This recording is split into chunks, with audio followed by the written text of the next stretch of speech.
Hello students, welcome to Paradigm Classes. Students, हम लोग start किए थे motion in plane. Motion in plane में वेक्टर हम लोग देख लिए थे, वेक्टर का रिजल्टेंट निकाल लिए थे, और जो भी एडिशन का लॉ था, triangle law of vector addition, parallelogram law of vector addition, और last one was polygon law of vector addition. ये तीनों हम लोग कर लिए थे। आज हम उसी पे कुछ क्वेश्चंस करते हैं। तो सबसे पहले देखते हैं फर्स्ट क्वेश्चन। एग्जाम्पल फर्स्ट ये है, A B C D is a parallelogram and A C and B D are its diagonal, prove that. First A C plus B D, ठीक है। तो ये कह रहा है कि फर्स्ट क्वेश्चन है,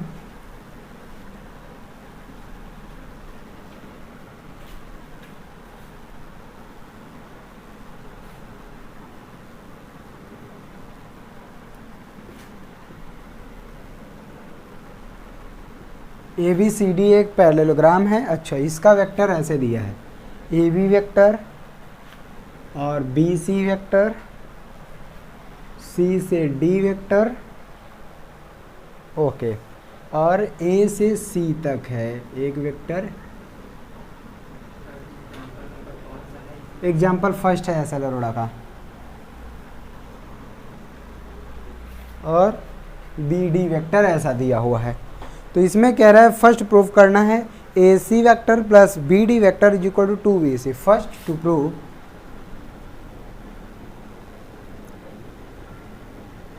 A C vector plus B D is equal to B C, और सेकेंड इसी में प्रूव करना है A C minus B D to A B, A C minus B D to A B.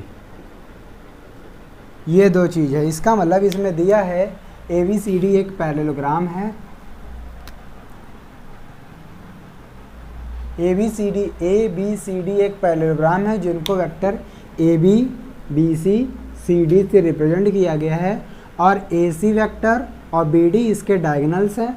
तो इसमें proof करना है first A C plus B D, मतलब दोनों डायगोनल का सम वो होगा 2 टाइम्स ऑफ बी सी, और सेकंड प्रूफ करना है A C minus B D 2 times of A B, ये प्रूफ करना है। ठीक, अब देखो यहाँ से ये वेक्टर शुरू है, तो अब हम काम करेंगे फर्स्ट सबसे पहले ए सी प्लस बी डी। तो ए सी प्लस बी डी चलो प्रूफ करते हैं फर्स्ट।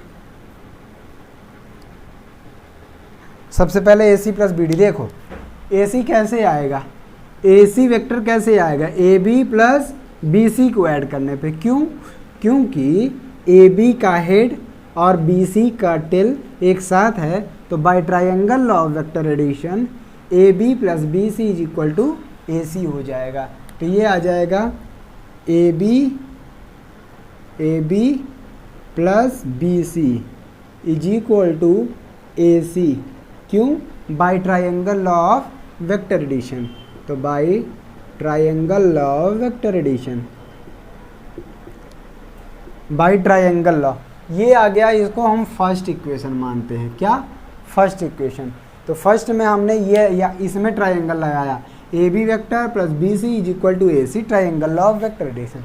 अब हमको ए सी मिल गया, ए सी। अब हमको चाहिए बी डी चाहिए। अब देखो बी डी कहाँ से आएगा, बी डी ये डायगोनल है, और इसमें देखो बी सी वेक्टर का हेड और सी डी वेक्टर का टेल मिला हुआ है। इसका मतलब B C plus C D is equal to B D आएगा। ये भी कैसे? By triangle law of vector addition. तो इसमें भी आ जाएगा क्या, in triangle B C D हमको मिल जाएगा बी सी वेक्टर और plus C D vector is equal to B D vector, और ये आ गया सेकेंड इक्वेशन। और ये भी कैसे आया, by triangle law of vector addition, by triangle law, ये भी आ गया। अब देखो क्या काम करेंगे, इक्वेशन फर्स्ट एंड सेकंड हम ऐड कर देंगे। क्यों? क्योंकि हमको ज़रूरत है A C plus B D की, तो इन दोनों को ऐड कर देते हैं। तो फर्स्ट और प्लस सेकंड, तो ये आ जाएगा इधर देखो ए बी। अब इनको ये एक साथ लिख लेते हैं, ए बी और प्लस बी सी और प्लस बी सी इसका वाला और plus C D vector is equal to A C plus B D, A C और प्लस बी डी, यही ना मिला। अब देखो B C plus B C, 2bc यहाँ है। और एक चीज़ और समझो, ए बी वेक्टर और इधर है सी डी वेक्टर। हम जानते हैं पैरेललोग्राम में opposite sides are parallel and equal. इसका मतलब ए बी और सी डी मैग्नीट्यूड में तो बराबर हैं लेकिन डायरेक्शन में अपोजिट हैं। ए बी वेक्टर का डायरेक्शन इधर है और जबकि सी डी वेक्टर का डायरेक्शन इधर है। इसका मतलब हम यहाँ लिख सकते हैं A B vector is equal to C D vector. इसका मैग्नीट्यूड बराबर है लेकिन इन दोनों का डायरेक्शन अपोजिट है। तो अगर वेक्टर के फॉर्म में लिखेंगे तो A B vector is equal to minus C D vector करना पड़ेगा हमको। ये बात समझे कि नहीं समझे? नहीं आया? अरे इसका वेक्टर इधर है, डायरेक्शन इसका इधर है, लेकिन दोनों का लेंथ बराबर है, दोनों का मैग्नीट्यूड बराबर है। इसका मतलब इनका डायरेक्शन ही चेंज करना, डायरेक्शन माइनस का मल्टीप्लाई करके चेंज करते हैं। अब देखो तो ए बी और बी इधर देखो तो ये माइनस है, ये इसके बराबर, ये माइनस है, ये इधर जाएगा प्लस, तो ये आ जाएगा ए बी वेक्टर और plus C D vector is equal to 0। बस सिंपल सी बात है। यहाँ देखो A B vector plus C D 0 आ गया और B C plus B C 2bc, वही हमको प्रूफ करना है। तो इन दोनों को मिला के 2bc वेक्टर आ गया और ये दोनों मिलके A B plus C D इससे 0 आ जाएंगे। तो plus 0 is equal to A C plus B D, ये वेक्टर आ गया। इसका मतलब हमको फर्स्ट प्रूफ हो गया ए सी वेक्टर और plus B D vector is equal to 2bc हो गया। यही हमको प्रूफ करना था। ये तो था फर्स्ट में। अच्छा देखो इन दोनों को हमने यहाँ पे हमको प्लस करने की ज़रूरत थी, इसलिए हमने इन दोनों इक्वेशन को क्या किया, प्लस कर दिया, तो ये निकल गया। अब हम क्या काम करेंगे, इन दोनों को आपस में माइनस करेंगे। क्यों? क्योंकि माइनस वाला भी हमसे पूछा है। बात समझ में आए? कॉन्सेप्ट यही लगेगा। तो इसको हटाएं, इसको हटा रहे हैं, ठीक, इसको नोट कर लो आप लोग भी। इसको मैं हटा रहा हूँ, ठीक, कि वहाँ आ जाएगा, आ जाएगा, ठीक है, इसको हटा दो। अब सेकंड वाला प्रूफ करने के लिए हम क्या करेंगे, घटा देंगे। फर्स्ट में सेकंड को सब्ट्रैक्ट करेंगे, तो बाई फर्स्ट माइनस सेकंड, तो घटाएंगे तो क्या मिलेगा, ए बी और प्लस बी सी वेक्टर, ऐसे ब्रैकेट लगाएंगे, माइनस बी सी वेक्टर और प्लस सी डी वेक्टर, और यहाँ पे आ जाएगा ए C minus B D, A C minus B D. ठीक, अब देखो यहाँ पे क्या होगा, माइनस का अगर अंदर मल्टीप्लाई करेंगे तो B C minus B C cancel out हो जाएगा, तो यहाँ बचेगा ए बी वेक्टर और plus B C vector minus B C vector minus C D vector is equal to A C minus B D. अब क्या होगा, बी सी से बी सी कैंसिल, इसे देखो बी सी से बी सी कैंसिल, और यहाँ माइनस सी डी है, और माइनस सी डी के बराबर क्या है, माइनस सी डी के बराबर क्या है, ए बी है, माइनस सी डी के बराबर ए बी यहाँ पुट कर देंगे, और ये तो कैंसिल आउट हो जाएंगे, ये दोनों कैंसिल आउट, तो ये आ जाएगा ए बी वेक्टर, और इस माइनस सी डी के स्थान पे रख देंगे A B vector is equal to A C minus B D. तो ये आ गया A B plus A B 2ab, और यही हमको प्रूफ करना था। तो इसका मतलब A C vector minus B D vector is equal to 2ab vector. तो ये प्रूफ हो गया। ठीक, इस तरह से वेक्टर का ध्यान रखना है। ठीक, डायरेक्शन में थोड़ा भी इधर उधर हुआ तो गलत हो जाएगा क्वेश्चन। ये हो गया क्वेश्चन। आज चलते हैं नेक्स्ट क्वेश्चन, इसको ले लीजिए स्क्रीनशॉट आप लोग।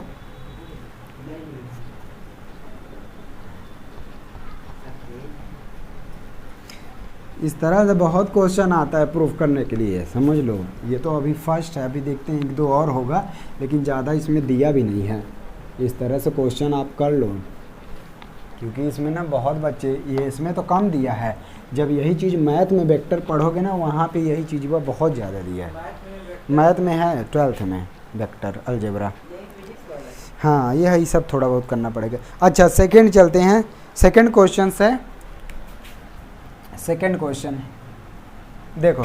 तो सेकंड क्वेश्चन है कि a body is simultaneously given two velocities, one 30 metre per second due east and other 40 metre per second due north, find the resultant. ये तो सिंपल है, मतलब कह रहा है कि एक बॉडी है उस पर जो है दो वेलोसिटी साइमल्टेनियसली दिया जाता है, ठीक। एक जो है 40 मीटर पर सेकेंड ईस्ट की तरफ, नहीं 30 मीटर पर सेकेंड ईस्ट की तरफ, तो यहाँ पे 30 मीटर पर सेकेंड ईस्ट की तरफ वेलोसिटी है, और ये 40 मीटर पर सेकेंड नॉर्थ की तरफ है। कितना? 40 मीटर पर सेकेंड नॉर्थ की तरफ है, तो इसको V1 मान लो, इसको V2 में मान लो। और ये कह रहा है कि इसका रिजल्टेंट, अब बताओ, कल ही बताया था, जब दो वेक्टर एक दूसरे के परपेंडिकुलर रहते हैं और दोनों का टेल देख रहे हो, एक ईस्ट की तरफ है और दूसरा नॉर्थ की तरफ है, इसका मतलब दोनों का टेल एक जगह, इनका रिजल्टेंट किधर जाता है? डायगोनल के लॉन्ग। इसका मतलब इनका रिजल्टेंट इधर जाएगा, और रिजल्टेंट जब परपेंडिकुलर रहता है तो फार्मूला बताओ रिजल्टेंट का, सीधा सीधा फार्मूला था अंडर रूट में V1 square plus V2, simple सी बात है। तो ये आ जाएगा R is equal to R vector R under root में V1 square plus V2 square, क्यों? क्योंकि दोनों परपेंडिकुलर है, तो ये आ जाएगा 40 मीटर पर सेकेंड और प्लस 30 मीटर पर सेकेंड का होल स्क्वायर, तो 4 4 जा 1600 और प्लस 3 3 जा 900, 16 और 9 2500 का square root 50 metre per second. इसका मतलब इन दोनों का जो रिजल्टेंट इफेक्ट आएगा वो 50 मीटर पर सेकेंड किधर की तरफ? बोलो, ये ईस्ट और नॉर्थ ईस्ट कर सकते हो, क्योंकि ये पूरा मिड में, और एंगल कितना बनाएगा वो भी देख लो, तो ये नॉर्थ ईस्ट कह सकते हो, नॉर्थ ईस्ट। अच्छा, ये पूछ सकता है कि कितना एंगल बनाएगा, तो मान लेते हैं ये जो रिजल्टेंट है V1 से बीटा एंगल, हालांकि पूछा नहीं है, अगर पूछा होता था कैसे निकालते हैं। मान लेते हैं ये रिजल्टेंट एंगल 1 या वेलोसिटी 1 के साथ बीटा एंगल बनाना, तो tan beta is equal to क्या हो जाता है बताओ? जब परपेंडिकुलर रहता था तो tan बीटा हमने बताया V/A, तो यहाँ पे क्या आ जाएगा? V2/V1, V2/V1, तो ये आ जाएगा 40/30 या लिख दो 4/3, ठीक। तो ये आ जाएगा बीटा,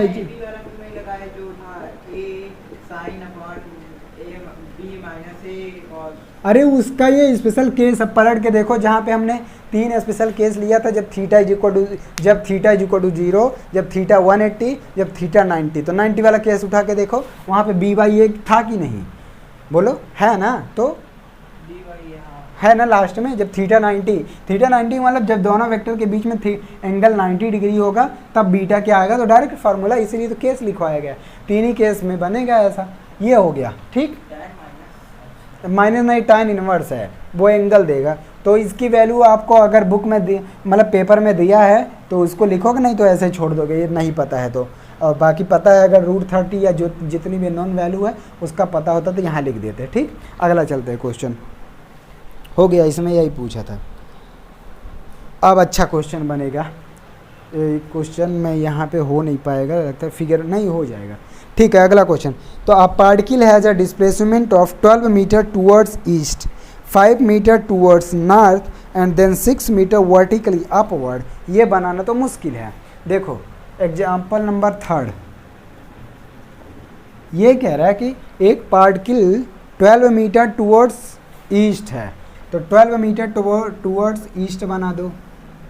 ये पार्टिकल का डिस्प्लेसमेंट है ना, ईस्ट की तरफ हो गया, यहाँ से मान लेते हैं स्टार्ट किया। उसके बाद ये कह रहा है 5 मीटर टूवर्ड्स नॉर्थ, ठीक है। यहाँ से 5 मीटर नॉर्थ, किधर की तरफ? ये 5 मीटर नॉर्थ आ गया। उसके बाद कह रहा है 6 मीटर वर्टिकली अपवर्ड, मतलब समझो ऐसे। अब इस तरह से बनाना तो पॉसिबल है नहीं, अब वर्टिकली अपवर्ड ऐसे कह रहा है, ये नहीं कि ऊपर कर दो, तो वो तो नॉर्थ है ना, मतलब कि ऐसा कुछ प्लेन में है। एक और मारा कर दो, तो ऐसा कुछ प्लेन में है, एक नॉर्थ की तरफ गया, एक ये ईस्ट की तरफ गया, एक नॉर्थ की तरफ गया, और एक वर्टिकली अपवर्ड, ऐसा कुछ बना हुआ है। बात समझ में? ऐसा, इस तरह। तो इसमें तो 3D बन नहीं सकता, ये ऐसा है फिगर, ये ऐसा है, तो इसको मैं बना दे रहा हूँ, ऐसे समझ लो। ये मान लेते हैं कुछ इस तरह से है, ये परपेंडिकुलर है, बस इतना ध्यान रखना, क्योंकि नॉर्थ बोला, और ये भी परपेंडिकुलर है, ये भी ध्यान रखना, ये तो दिख ही रहा है। इसका मतलब ये ऐसे है, बना ऐसे है 2D में, है ना। तो हमको कुल मिला कि ये कह रहा है कि find the magnitude of the sum of these displacement, मतलब ये 6 मीटर वर्टिकली अपवर्ड है, कितना 6 मीटर, कितना है 6 मीटर। ये कह रहा है कि इसका मैग्नीट्यूड बताना है डिस्प्लेसमेंट का। डिस्प्लेसमेंट कितना आएगा बोलो, तो ये वाला नहीं, हमको इसका मतलब ये वाला पार्ट निकालना है कि ये वाला पार्ट,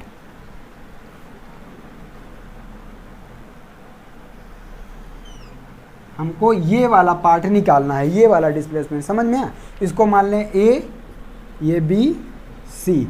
थोड़ा कन्फ्यूजन हो सकता है क्योंकि बना नहीं है 3D में, 3D में बन भी नहीं सकता, समझना है, बस इमेजिन करना है। हमने बता दिया कैसे है, ये ऐसे है। अब देखो क्या होगा, तो हम क्या निकालेंगे, इनका डिस्प्लेसमेंट निकालना है। तो डिस्प्लेसमेंट मतलब कि हमको ओसी निकालना है, ओसी वेक्टर, ओसी निकालना है। हाँ। लेकिन सर ये डायरेक्ट लाइन खींच भी नहीं हो सकते, वो काहे नहीं खींच सकते, वाई यहाँ है, ऐसे जाएगा कि नहीं जाएगा, अरे यहाँ से ऐसे, हाँ तो टिल्ट, अरे जी ऐसे लाइन है ना, एक ईस्ट नॉर्थ, तो ये वाली लाइन है, ऐसे जाएगा, ऐसे ऊपर की तरफ। अब उतनी बड़ी है नहीं कोई चीज़, नहीं तो ऐसे बना देते। हाँ हाँ वही, हाँ वैसे ही समझ लो। तो ये ऐसे है, तो ये इस तरह से ये जाएगी, तो ये वाली लाइन यही रिप्रेजेंट कर रहा है ऐसे सीधा। तो बात समझ में आया, तो ये आ जाएगा। पहले तो हमको ये निकालना पड़ेगा, ये वर्टिकली नहीं, ये वाला लाइन, हाँ हाइपोटेन्यूज। तो ये आ जाएगा ओ बी इक्वल टू क्या आ जाएगा, सीधा सीधा निकालो, पाइथागोरस ट्रिपलेट लग जाएगा।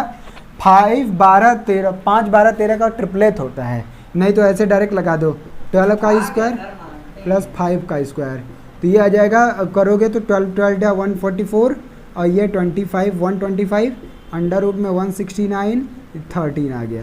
तो ये आया 13। अब ये 13 मीटर कौन सा है जानते हो, ये नीचे वाला है, ये ऊपर वाला नहीं, मतलब ये ऊपर वाला ये वाला नहीं, ये नीचे लाइन है। अब हमको निकालना है ये ऊपर वाला, मतलब ऐसा समझो कि इन दोनों में अब परपेंडिकुलर, ये दोनों आपस में परपेंडिकुलर हैं। कौन, ये दोनों आपस में परपेंडिकुलर। अब बताओ ये लाइन परपेंडिकुलर है, ये निकालना है हमको। तो ये आ जाएगा ओसी वेक्टर, क्या आ जाएगा, हाँ तो आ जाएगा अंडर रूट में 13 का स्क्वायर और प्लस 6 का स्क्वायर। 13 का स्क्वायर 169, 6 का स्क्वायर 36, कितना आएगा 205 मीटर आ जाएगा आंसर। डिस्प्लेसमेंट पूछा था, है ना। और इसका डायरेक्शन क्या होगा, इसका अगर डायरेक्शन पूछेगा तो क्या लिखोगे बताओ, डायरेक्शन भी पूछा है ना, डायरेक्शन नहीं पूछा है, केवल डिस्प्लेसमेंट। अगर डायरेक्शन पूछता भी तो सिंपल ये डायरेक्शन होता है ये, और ये डायरेक्शन क्या होता है, इधर देखो, ये ईस्ट है, ये नॉर्थ है, तो ईस्ट और नॉर्थ, और ये वर्टिकली अपवर्ड, तो ये 3D में चला जाता। 3D का मतलब कि ईस्ट और नॉर्थ के बीच में ऊपर की तरफ होता। तो डायरेक्शन इसलिए पूछा नहीं है, कॉम्प्लिकेटेड है, ठीक। ये हो गया, समझ में आया, केवल ये समझना जरूरी था जहाँ पर वर्टिकली अपवर्ड कहा था। अब आते हैं, यस ठीक है, अगला question.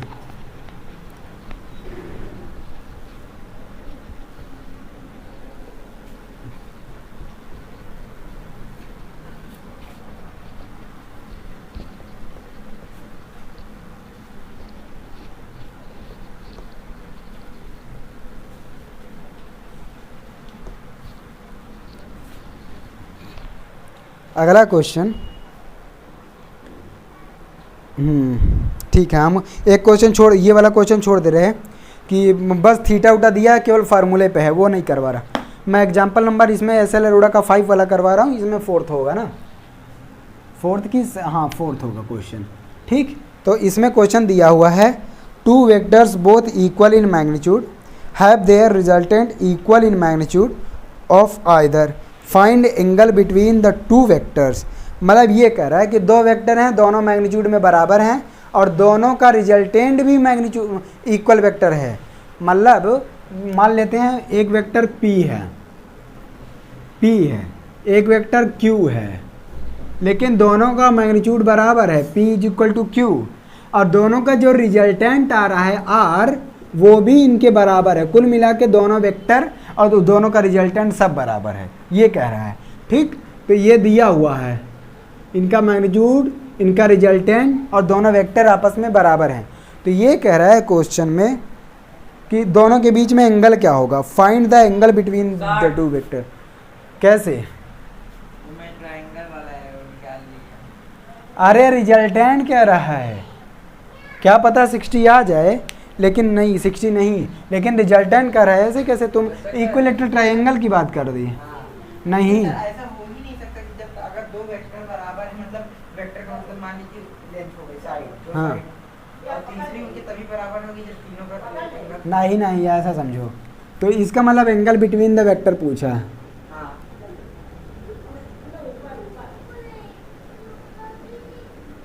Angle between the vector मतलब कि दो वेक्टर वो दोनों आपस में बराबर हैं और दोनों का रिजल्टेंट भी बराबर है, तो ये बताना है कि एंगल बिटवीन द वेक्टर। तो सिंपल फार्मूला लगाओ, रिजल्टेंट इज इक्वल टू क्या होता है formula, R is equal to under root में P square Q square 2pq cos theta, यही ना। मान लेते हैं theta angle between the vectors है, तो let theta be angle between the vector, angle between P and Q, ये है P और Q के बीच में। अच्छा, ये दोनों मैग्नीट्यूड में बराबर हैं, तो Q के बराबर हम P रख सकते हैं ना, और दोनों तरफ स्क्वायर कर दो तो ये आ जाएगा R square is equal to P square, Q के बराबर P रख दो, क्यों? क्योंकि कहा है क्वेश्चन में ही, और यहाँ पे आ जाएगा 2p स्क्वायर कॉस थीटा। अच्छा, R भी तो P के बराबर है, तीनों बराबर हैं, तो R के स्थान पे भी P स्क्वायर रख देते हैं, तो P square is equal to यहाँ पे आ जाएगा 2p स्क्वायर कॉस थीटा।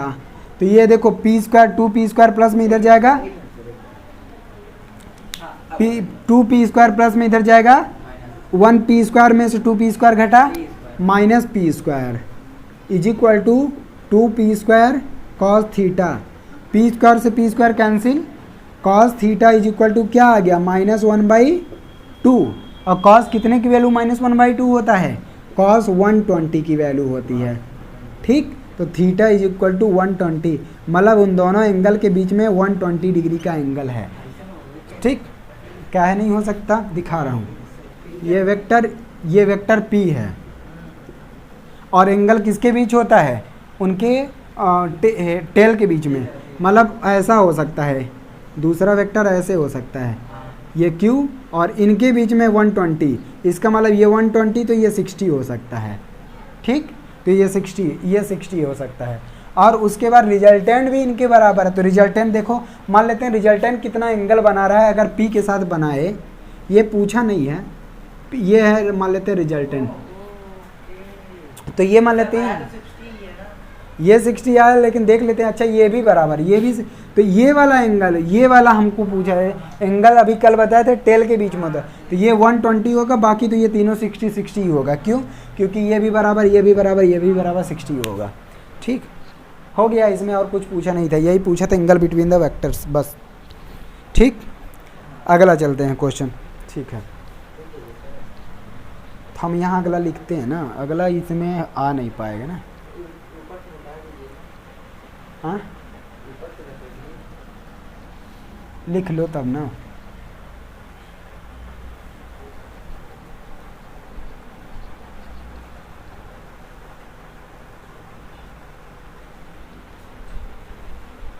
लिखे?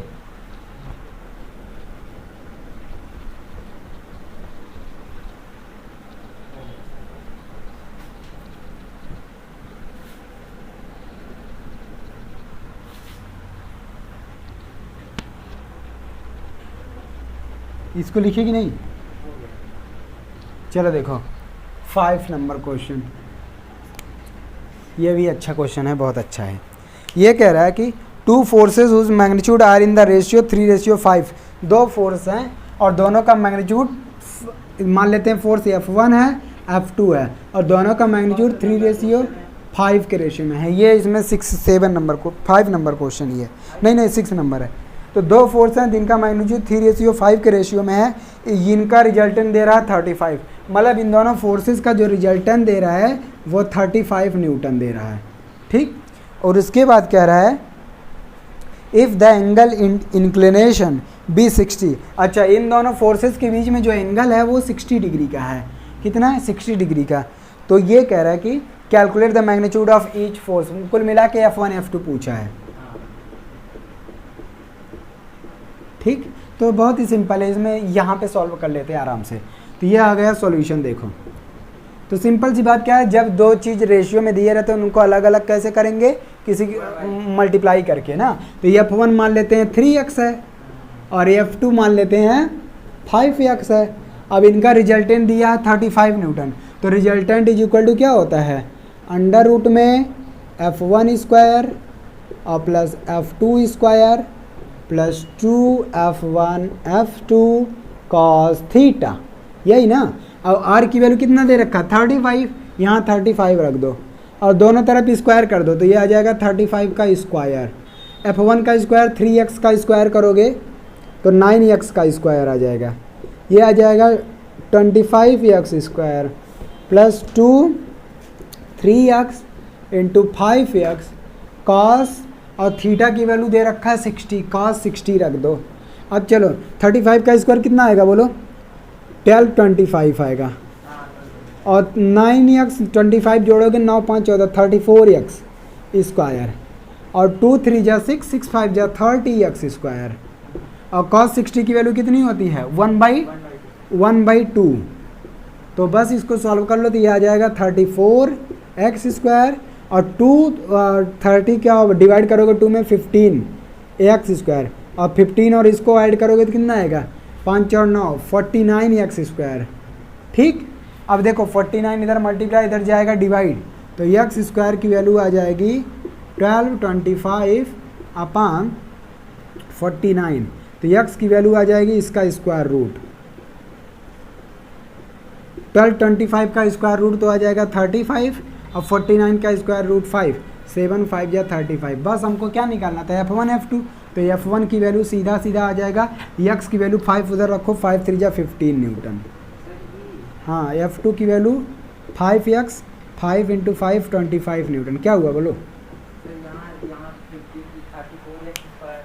34x स्क्वायर 15x स्क्वायर 49 ही ना आएगा, 49x स्क्वायर। हाँ, तो 49 के इधर मल्टीप्लाई इधर जाएगा डिवाइड, हो गया। ओके,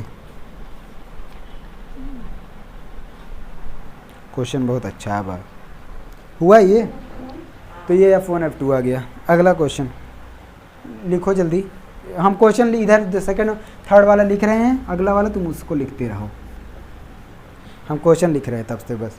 तो 2 forces P and 2P newton act on a particle, दो फोर्स है F1 P है, F2 2P, ये एक्ट ऑन द पार्टिकल, और if the first be doubled and the second be increased by 20, तो मतलब इसको 2P इफ और इसको 2P plus 20,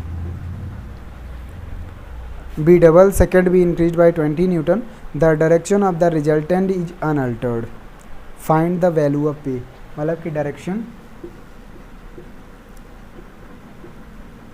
of the resultant, हाँ रिजल्टेंट अनअल्टर्ड, हाँ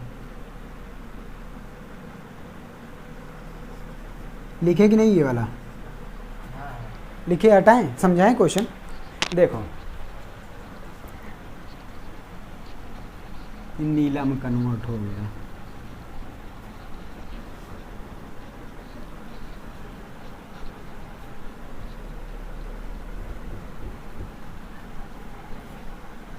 देखो ये क्वेश्चन क्या कहा है कि दो फोर्सेस हैं, एक है P जिसका मैग्नीट्यूड, दूसरे का 2P, ये किसी पार्टिकल पे लग रहे हैं। तो ये कह रहा है कि जब फर्स्ट वाले फोर्स को दोगुना कर दिया जाए डबल, एंड सेकंड वाले फोर्स को 20 बढ़ा दिया जाता है, 20 प्लस किया गया, तब इन दोनों का जो रिजल्टेंट का डायरेक्शन है, हाँ 2P प्लस 20 न्यूटन, सब न्यूटन में फोर्स है। तो ये कह रहा है कि इनका डायरेक्शन अनअल्टर्ड रहता है, रिजल्टेंट का डायरेक्शन अनअल्टर्ड, मतलब कि पहले ही रिजल्टेंट जो डायरेक्शन यहाँ बना रहा था, रिजल्टेंट का जो भी डायरेक्शन था इस वाले फोर्स पे, वो अब भी वही डायरेक्शन है। बात समझ में नहीं आया? डायरेक्शन मतलब हाँ, मतलब कि कुल मिला के जैसे ये देखो फोर्स F1 इधर है ठीक। और उसके बाद फोर्स F1 इधर है और फोर्स F2 इधर है, मान लेते हैं इस तरह से। तो इनका जो रिजल्टेंट जाएगा वो R है, तो इसका जो डायरेक्शन ये है ना, ये नहीं चेंज हो जा रहा है, भले ही ये F से 2F हो जा रहा है, 2F1, हाँ, और ये हो जा रहा है F2 + 20 हो जा रहा है, लेकिन डायरेक्शन यही बीटा ही एंगल बना रहा है। बात समझ में आया? तो कुल मिला के यही निकालना है फार्मूला, डायरेक्शन इसका चेंज नहीं हुआ है। तो चलो देखते हैं, सॉल्व करते हैं यहाँ पे, ठीक। हाँ, कहे जाने वाला है क्या? देखो, तो डायरेक्शन का फार्मूला, tan बीटा का फार्मूला बताओ। tan बीटा का फार्मूला अगर इस केस में लगाओगे कि जब ये दोनों है, तो tan बीटा हमने बोला कि मान लेते हैं बीटा जो है P एंगल से बना रहा है, मतलब इससे बना रहा है, तो हमने वहाँ पे फार्मूला क्या लगाया था? tan बीटा = तो जिससे बनाता है उसको नहीं लिखते, 2p, यहाँ लिखेंगे 2p sin theta upon p + 2p cos theta. यही ना लिखा हूँ। ये कब था? जब फोर्सेस p और 2p लग रहे हैं, ठीक, ये तब था। अच्छा, उसके बाद जब फोर्सेस को, पहले वाले फोर्स को दोगुना, दूसरे वाले फोर्स को 20 बढ़ा दिया जाता है, तब भी ये एंगल कितना बना रहा है? बीटा ही, क्योंकि क्वेश्चन में दिया है कि रिजल्टेंट का डायरेक्शन अनअल्टर्ड है। p + 2p cos थीटा, अरे अभी 20 वाला लगाया नहीं, अभी इन दोनों के बीच में जो डायरेक्शन है, अब इन दोनों के बीच में लगाएंगे ना, तो ये आ जाएगा 2p + 20 और sin थीटा अपान p के स्थान पे 2p हो जाएगा, 2p + 2p + 20 cos थीटा। ये आ गया सेकेंड इक्वेशन, है ना। अब ये कह रहा है कि हमको p की वैल्यू बतानी है। किसकी वैल्यू? p की वैल्यू, p जो कि फोर्स है वो बताना है। चलो देखें, तो इसको हटाना पड़ेगा हमको। देखो, हटा रहा हूँ इसको, क्वेश्चन को।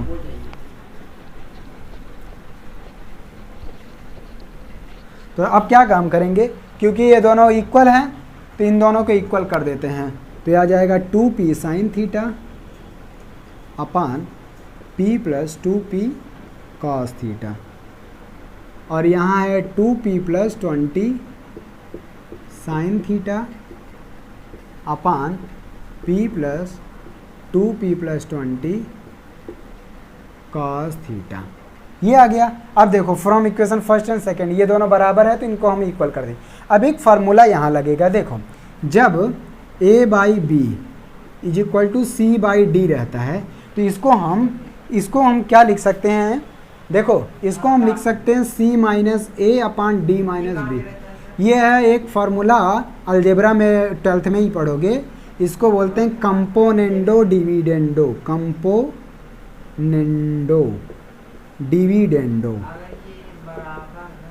हाँ, ये चाहे जिस नंबर का रेशियो, ऐसे अगर दो रेशियो बराबर है, a/b c/d बराबर है, तो इन दोनों का आपस में सब्ट्रैक्शन, इन दोनों का सब्ट्रैक्शन करोगे तो रेशियो वही आएगा। चाहे कोई नंबर लेके देख लो, इसमें क्या है, 3/9 कोई भी लेके देख लो, तुम चेक करो ना।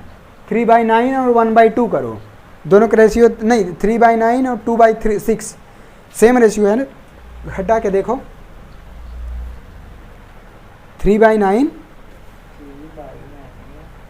का रेशियो कितना, 1/3, और 2/6 करो, ये भी 1/3, 2/6। अब घटाओ, 3 में से 2 गया 1 और 9 में से 6 गया 3, आया ना 1/3। सेम रेशियो हमेशा आएगा, ठीक है। बस यही यहाँ काम करेंगे। तो क्या काम करेंगे, इसमें से इसको हम घटा देंगे, इसमें से इसको घटा देंगे, घटा दो, तो ये इसी के बराबर ही आएगा। तो इसी के बराबर आएगा, तो यहाँ लिख दिए, यहाँ बराबर में लिख दे रहे हैं। तो इसमें से जब इसको घटाओगे, देखो क्या घटेगा, 2p sin थीटा, 2p, ये इसमें मल्टीप्लाई करोगे, 2p sin थीटा गायब, तो केवल बचेगा यहाँ पे 20 sin थीटा। और जब इसमें से इसको घटाओगे तो क्या घटेगा, देखो p चला जाएगा और 2p cos theta, 2p cos theta गायब हो जाएगा, तो यहाँ बचेगा 20 cos थीटा। बात समझ में आया, 20 cos थीटा। तो बस हमको p ही तो निकालना था ना, 20 से 20 कैंसिल आउट हो गया, ठीक। अब इन दोनों इक्वेशन को क्या कर लो, इक्वेट कर लो। देखो, इसको और इसको इक्वेट कर लो, तो इन दोनों को अगर क्रॉस ऐसे करो, 2p sin theta upon p + 2p cos theta, ये है, और इधर है sine theta upon cos theta. ठीक, अब देखो क्या काम करो, समझ में आया कि नहीं भाई? ये तीनों बराबर उस फार्मूले से, और इन दोनों इक्वेशन को हम यहाँ ले लिए। अब देखो साइन से साइन कैंसिल, और देखो यहाँ से p कॉमन कर ले, यहाँ से क्या कॉस से कॉस नहीं, यहाँ ऐड है, p कॉमन करके p से कैंसिल कर दें तो 2p यहाँ बचा, यहाँ p कॉमन करेंगे तो 1 + 2 cos थीटा आएगा, और यहाँ पे बचा 1 cos थीटा। तो p से p भी कैंसिल, क्रॉस मल्टीप्लिकेशन करोगे तो आएगा 2 cos थीटा, और इसका इधर करोगे तो 1 + 2 cos थीटा। यार इधर तो कुछ बचा ही नहीं, कुछ गड़बड़ हुआ क्या?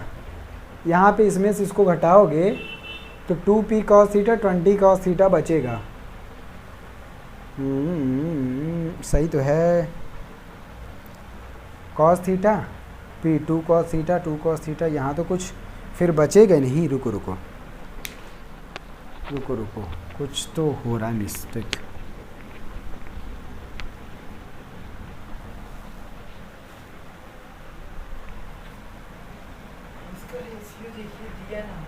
नहीं दिया नहीं है, ये ऐसे ही प्रूफ होगा। 2p sin थीटा 2p, इन दोनों को ले लो, इन दोनों को लेने पे यहाँ p कॉमन नहीं आएगा तो हम बच जाएंगे। ठीक, इन दोनों इक्वेशन को लो, क्योंकि यहाँ p कॉमन हो जा रहा था, p कैंसिल आउट हो जा रहा था और कुछ बचता नहीं था, इसलिए दिक्कत आ रही थी। इन दोनों को लो कॉमन, तो इन दोनों सॉल्यूशन लोगे तो आएगा 2p + 20 sin theta upon p + 2p + 20 cos theta, और यहाँ आया sin theta upon cos theta. अब देखो sin थीटा से sin थीटा कैंसिल, इसका मल्टीप्लाई इसमें करोगे तो ये बच जाएगा 2p cos theta 2p cos theta 2p cos theta. तो p = यहाँ साइन काट दी, यहाँ भी तो प्लस है। कहाँ पे? अरे p मल्टीप्लाई है p में, अरे ये साइन अलग से मल्टीप्लाई है ना। 2p sin 20 sin थीटा इसमें से घटाओगे तो 2p sin theta cancel, 20 sin theta बचेगा, और इधर से p + 2p cos theta cancel, 20 cos theta बचेगा, और उसके बाद ये तो सही है sin थीटा अपन cos थीटा। p = 0 आ जा रहा है, p = 0 आ जा रहा है, तो इसकी क्या दिक्कत है?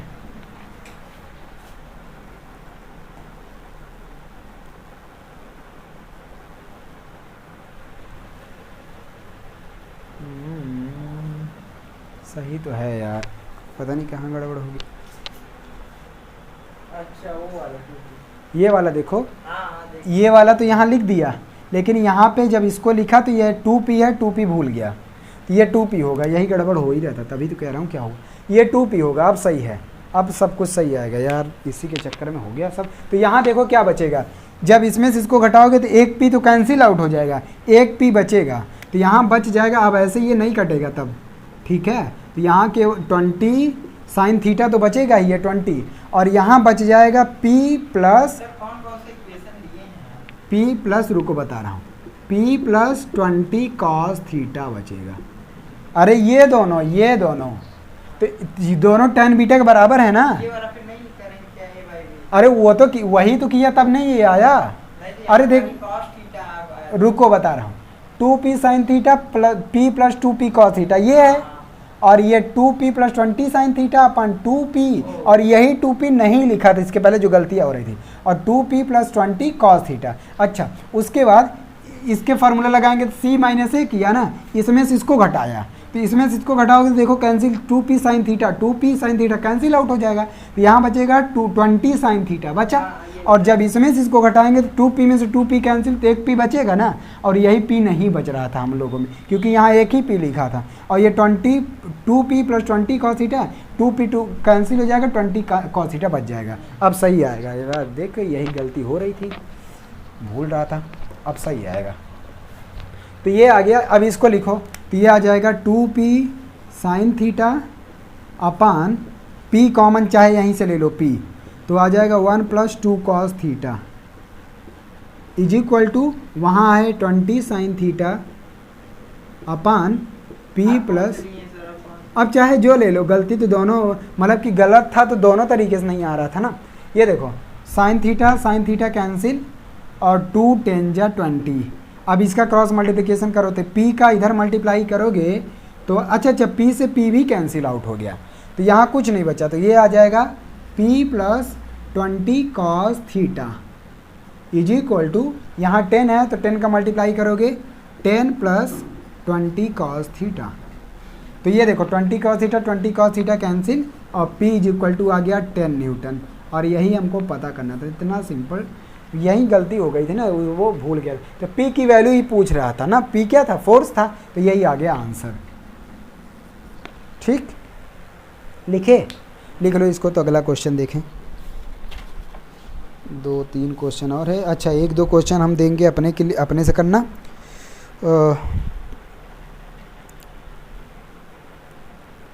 एक क्वेश्चन है AREEE में आया हुआ है, वो करवा दे रहा हूँ। इसमें एग्जाम्पल 9 है, लिखे कहाँ तक लिखे हो, हटा रहे हैं, ले लीजिए आप लोग स्क्रीनशॉट।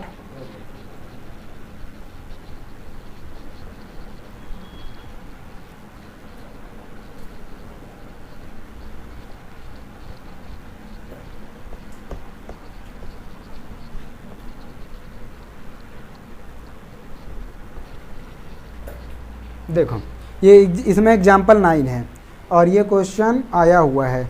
ठीक है, एग्जाम्पल 9 है इसमें, और ये कौन सा नंबर था, 6-7 होगा कुछ भी। देखो ये क्वेश्चन कह रहा है the sum of the, example 9 है इसमें। ठीक, इसमें the sum of magnitudes of 2 forces acting at a point is 18। मतलब ये कह रहा है कि 2 फोर्सेस जो किसी पॉइंट पे एक्ट कर रही हैं उनका सम ऑफ फोर्सेस का मैग्नीट्यूड वो 18 दे रखा है, and the magnitude of their resultant is 12 Newton. अच्छा, उनके रिजल्टेंट का जो मैग्नीट्यूड दे रखा है वो 12 न्यूटन दे रखा है। Okay, if the resultant makes an angle 90 with the force smaller magnitude, मतलब जो स्मॉलर मैग्नीट्यूड है वो, ठीक है वो भी देख लेते हैं। Smaller magnitude, what are the magnitudes of the 2 force, मतलब P और Q की वैल्यू, मान लेते हैं 2 फोर्स हैं, मान लेते हैं 2 फोर्स P एंड Q हैं। तो क्वेश्चन में ये दे रखा है कि इन दोनों का मैग्नीट्यूड का अगर सम करोगे तो वो 18 आ रहा है। क्या आ रहा है, 18 न्यूटन, केवल मैग्नीट्यूड का सम किया गया। ठीक, जबकि इनका जो रिजल्टेंट आ रहा है वो 12 न्यूटन आ रहा है। तो रिजल्टेंट मतलब R वेक्टर में होगा ना, 12 न्यूटन आ रहा है। समझ में आया, ये रिजल्टेंट इन्हीं दोनों का रिजल्टेंट है, या कह सकते हो P प्लस वेक्टर Q, ऐसा कुछ। ठीक, 12 न्यूटन दे रहा है, ये रिजल्टेंट है।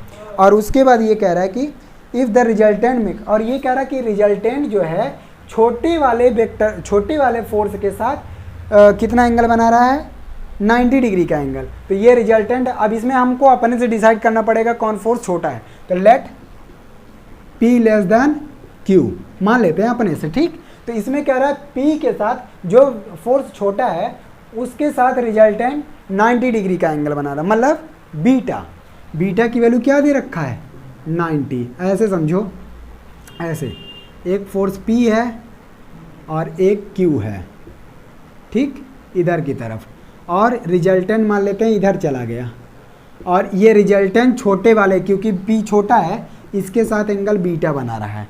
बात समझ में आया।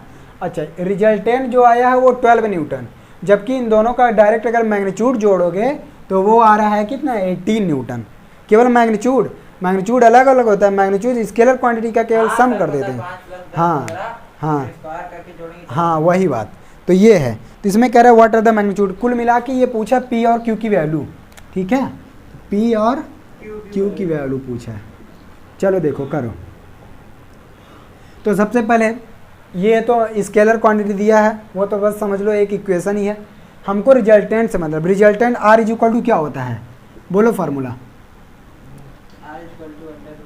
पहले ये मत लिखो, पहले तो ये दिया है, जब बीटा दिया है 90 डिग्री दिया है ना, तो tan बीटा का फार्मूला लगा दो।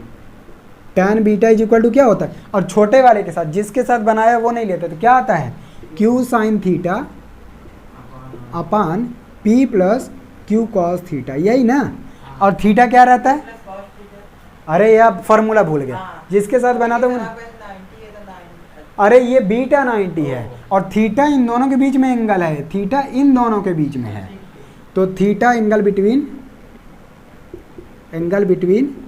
P एंड Q, ये है, ठीक, पी एंड क्यू। और बीटा कितना दिया है 90, तो tan 90 आ जाएगा यहाँ पे। और tan 90 की वैल्यू कितनी होती है बोलो, ये आ जाएगा q sin theta upon p plus q cos theta.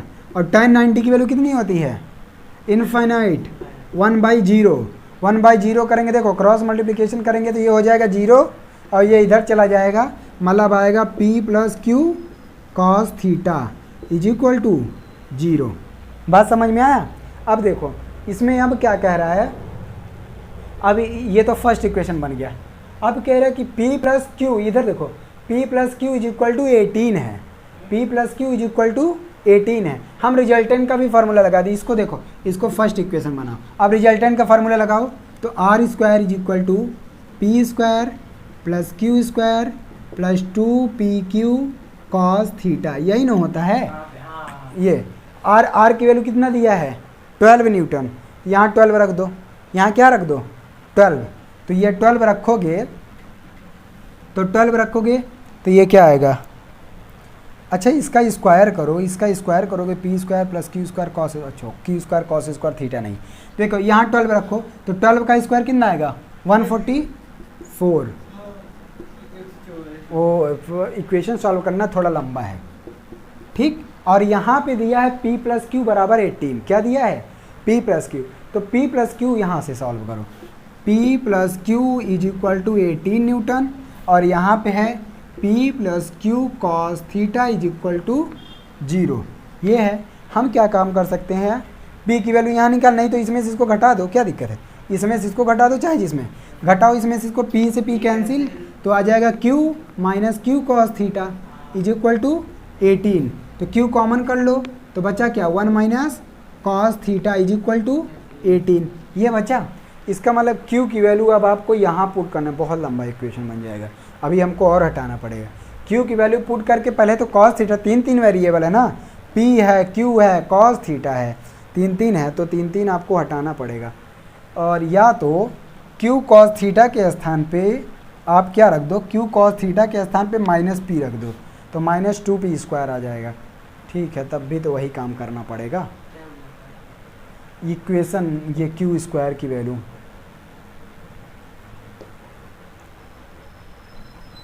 q cos theta कहाँ से बनेगा, बन जाएगा यहाँ से, देखो यहाँ से q cos थीटा निकालो, q cos theta is equal to क्या आएगा, q cos theta is equal to minus p, अरे p इधर चला जाएगा और वो q cos थीटा की वैल्यू यहाँ पुट कर दो। अब इक्वेशन इसको सॉल्व करना ही पड़ेगा, ठीक है। तो ये देखो, तो ये क्या आएगा, ये 144 के बराबर है और ये p स्क्वायर और ये q स्क्वायर, यहाँ देखो 2p है और q cos थीटा, तो q cos थीटा की वैल्यू माइनस p यहाँ रख रहा हूँ और ये आ गया 144, ठीक है। तो देखो ये आ गया minus 2p square plus minus minus 2p square, अब 2p स्क्वायर में p स्क्वायर कैंसिल आउट हो गया, तो q square minus p square is equal to 144। अच्छा, तो इसको क्या लिख सकते हो, q माइनस p एक ब्रैकेट में और q प्लस p एक ब्रैकेट में। अब p प्लस q की वैल्यू कितना दिया है, ये देखो 18, p प्लस q की वैल्यू 18 दे रखा है, 18 यहाँ रख दो, लंबा है, क्या करोगे, इक्वेशन हटाना पड़ेगा, इसको हटा रहा हूँ, ये सब हटा दे रहा हूँ ऊपर वाला,